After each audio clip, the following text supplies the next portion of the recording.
Hi అండి. Welcome back to Haraya's journey. Previous వీడియోలో చెప్పినట్లు అందరికీ ఎంతో ఇష్టమైన రోటి పచ్చడి రెసిపీతో మీ ముందుకు వచ్చేసాను. రోటి పచ్చళ్ళు మనకి చాలా రకాలు ఉన్నాయి. వాటిలో నేను మీకు చూపించబోయేది వంకాయ రోటి పచ్చడి. ఈ పచ్చడి కొంచెం డిఫరెంట్‌గా చాలా టేస్టీగా ఉంటుంది. వేడి వేడి అన్నంలోకి కొంచెం నెయ్యి యాడ్ చేసి తింటే నోట్లోకి జారిపోతూ కమ్మగా ఉంటుంది. ఇది చపాతీలోకి, రాగి ముద్దలోకి కూడా పర్ఫెక్ట్‌గా సెట్ అవుతుంది. ఇక లేట్ ఎందుకు రెసిపీనైతే స్టార్ట్ చేద్దాం. ఫస్ట్ పాన్‌లో 5-6 స్పూన్లు ఆయిల్ వేసి 4 పోర్షన్స్‌గా కట్ చేసుకున్న పెద్ద వంకాయని వెయ్యాలి. ఈ బ్రింజల్‌లో కండ ప్లస్ సీడ్స్ ఎక్కువగా ఉండడం వల్ల పచ్చడి గుజ్జుగా, స్లిప్పరీగా చూడ్డానికే కాకుండా తినడానికి కూడా సూపర్ టేస్టీగా ఉంటుంది. బ్రింజల్‌ని 4 సైడ్స్ తిప్పుకుంటూ 50% కుక్ అయ్యేలా వేయించాలి. ఇది వేగాక పక్కన పెట్టేసి అదే ప్యాన్‌లో 3 టమాటాల్ని సగంగా కట్ చేసి ఆయిల్‌లో వెయ్యాలి. వీటితో పాటే 10-12 పచ్చిమిర్చిని కూడా వేసి మూత పెట్టి మగ్గించాలి.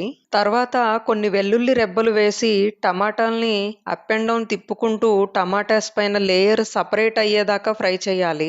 ఈ పచ్చడికి ఆయిల్ కొంచెం ఎక్కువగానే పడుతుందండి. ముక్కలు మగ్గాక ఫ్రై చేసుకున్న వెజిటబుల్స్ అన్నీ ఒకదాని తర్వాత మరోటి రోట్లో వేసుకొని నూరుకోవాలి. ఈ పచ్చడిని కోర్సుగా తొలకలు ఉండేలా నూరాలి. మిక్సర్లో వెయ్యాలి అనుకుంటే జస్ట్ ఒక పల్ప్ ఇస్తే సరిపోతుంది. మీరు కావాలనుకుంటే టమాటా వంకాయ మీద లేయర్ని తీసేసి పచ్చడి చేసుకోవచ్చు. నేను మాత్రం అలానే పచ్చడి చేస్తున్నాను. ఈ పచ్చడి నూరేప్పుడు వచ్చే స్మెల్ అయితే మా కింద అపార్ట్మెంట్ దాకా వెళ్ళిందంటండి. మా కింద ఆమె నెక్స్ట్ డే అడుగుతుంది, ఏం స్పెషల్ చేశారు నిన్న, స్మెల్ బాగా వస్తుంది అని. అంత బాగా ఉంటుంది ఈ పచ్చడి స్మెల్. ఇప్పుడు వెజిటబుల్స్ ని ఫ్రై చేసిన సేమ్ ప్యాన్ ని బర్నర్ మీద పెట్టి ఆయిల్ హీట్ అయ్యాక 1 స్పూన్ జీరాని వెయ్యాలి.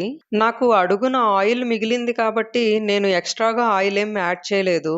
మీరు కావాలనుకుంటే 1 స్పూన్ ఆయిల్ యాడ్ చేసుకోండి.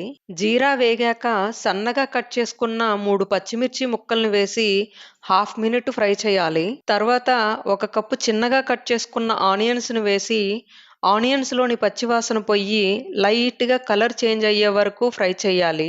ఇప్పుడు నూరుకున్న పచ్చడిని వేసి పొగలు కక్కుతూ పచ్చడిలోని ఆయిల్ సెపరేట్ అయ్యే వరకు వేయించాలి.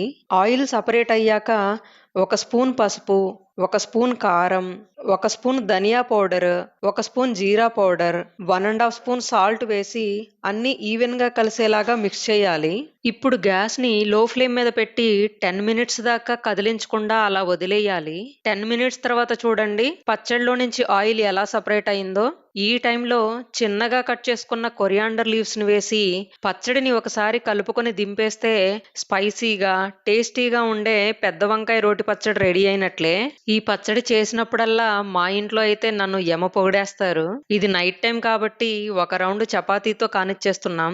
సెకండ్ రౌండ్‌గా రేపు మార్నింగ్ వేడివేడి అన్నంలో తీసుకుంటాం. మీరు ఈ రోటి పచ్చడిని తప్పకుండా ట్రై చేసి మీకు ఎలా అనిపించిందో కమెంట్స్‌లో చెప్పండి. If you like this recipe please do share it with your friends and family members. Also ask them to like our videos and subscribe our channel. మరో మంచి వీడియోతో మళ్ళీ కలుస్తానండి. బాయ్.